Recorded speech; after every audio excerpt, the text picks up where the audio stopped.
based on true events. I grew up in a small town. Just outside the town was a forest that locals often used as a shortcut to get home.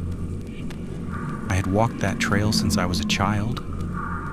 Nothing unusual had ever happened there.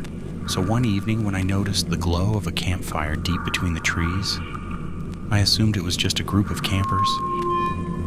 I decided to get a little closer. The farther I walked, the quieter the forest became. The birds stopped singing. Even the wind seemed to disappear.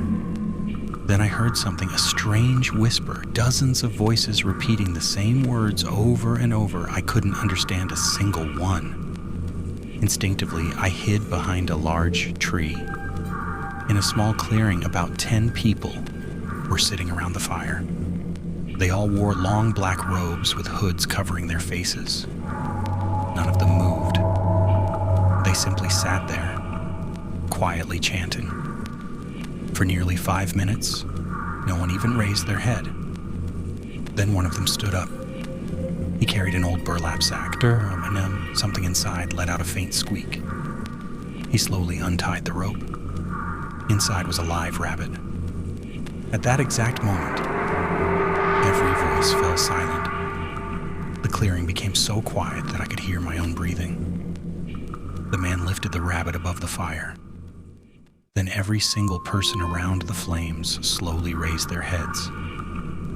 That was when I realized they were all looking directly toward me, not at the fire, not at each other, straight at the tree where I was hiding. I didn't wait. I slowly began stepping backward. I was only a few meters away from the trail. Then, a dry branch snapped loudly beneath my foot. I turned around and ran. I had never run so fast in my life. It felt as if dozens of footsteps were chasing me through the darkness. But I never looked back. When I finally reached home, I locked every door, closed every window, and immediately called the police.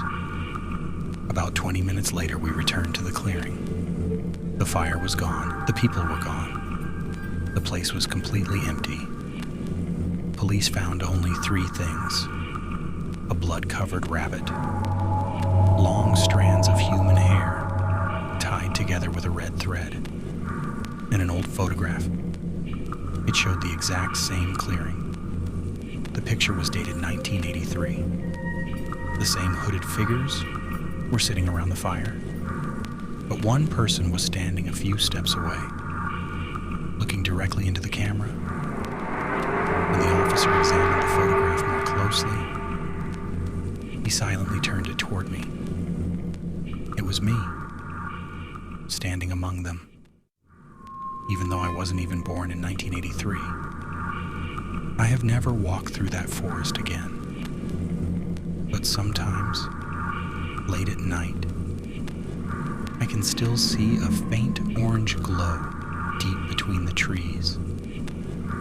And somehow, it feels like they're still waiting for me to come back.